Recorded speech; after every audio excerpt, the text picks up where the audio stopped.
నేను తాటిగారు చేస్తున్నాను ఫ్రెండ్స్. ఇప్పుడు దొరకవు, కానీ ఇది నిల్వ చేసుకోవచ్చు, చక్కగా ఉంటుంది. తాటి పేస్ట్ని తీసుకుని నిల్వ చేసుకోవచ్చు, ఎన్నాళ్ళైనా చేసుకోవచ్చు, బాగుంటుంది. డీప్లో పెట్టుకోవాలి. తాటి పేసం తీసేసుకున్న పేసం, ఆయిల్ తగినంత ఆయిల్, బెల్లం పానకం చేసుకుని పెట్టుకోవాలి, కాసుకుని పెట్టుకోవాలన్నమాట. ఇది రవ్వ, బొంబాయి రవ్వ ఎంతకాలం అంతా, కానీ కొంచెం సాల్ట్ తీసుకోవాలి. బొంబాయి రవ్వలో చాలా చాలా టేస్టీ వస్తుంది మేడం. చూడండి ఫ్రెండ్స్, కొంచెం యాలకుల పొడి. తయారు చేసే విధానం చెప్తాను ఇప్పుడు.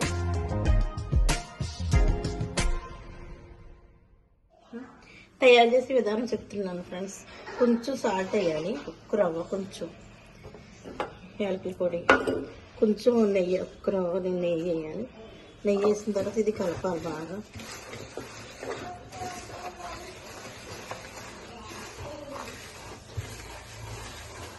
బాగా రవ్వ అంతా కలవాలి, ఇలా కలవాలి. తర్వాత బెల్లం పానకం, కాసుకున్న పానకం పోయాలండి.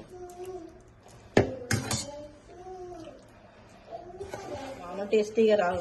ఇలా ఒకసారి ట్రై చేయండి, అసలు సూపర్ వస్తుంది గారి. అసలు ఇలా ఎవరు చేయరేమో, చాలా బాగుంటుంది తాటి గారి. అసలు ఇలా బెల్లం పానకం పెట్టి ఇలా చేసి ఇలా పేస్ట్ ఇది కలిపేస్తే అసలు సూపర్. అసలు టేస్టీ అంటే అసలు అదిరిపోద్ది.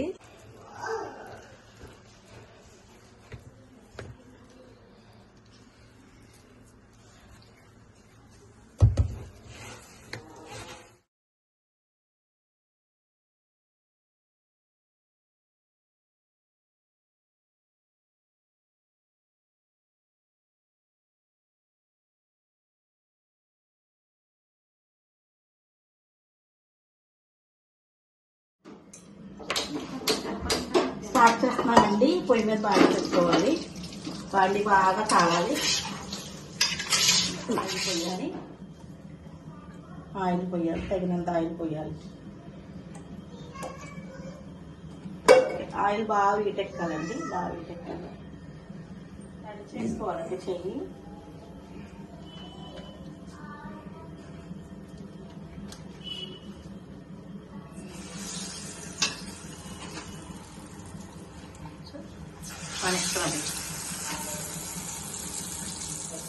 పేసులు తీసుకుని చక్కగా మనం డీప్లో పెట్టేసుకుంటే ఎన్నాళ్ళైనా సరే చక్కగా మనం తినాలన్నప్పుడు వేసుకోవడమే. మా పిల్లలందరికీ చాలా చాలా ఇష్టం ఫ్రెండ్స్, అందుకనే నేను ఇన్నాళ్ళు కాసాను.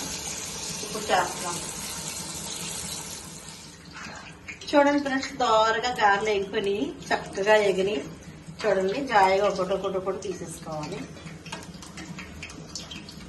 హలో గైస్, ఈరోజు అయితే తాడిగారితో అయితే వచ్చేసాను. సో ఇప్పుడు గైస్ అయితే టేస్ట్ చేస్తున్నాం. ఆ టమాటా రెట్ట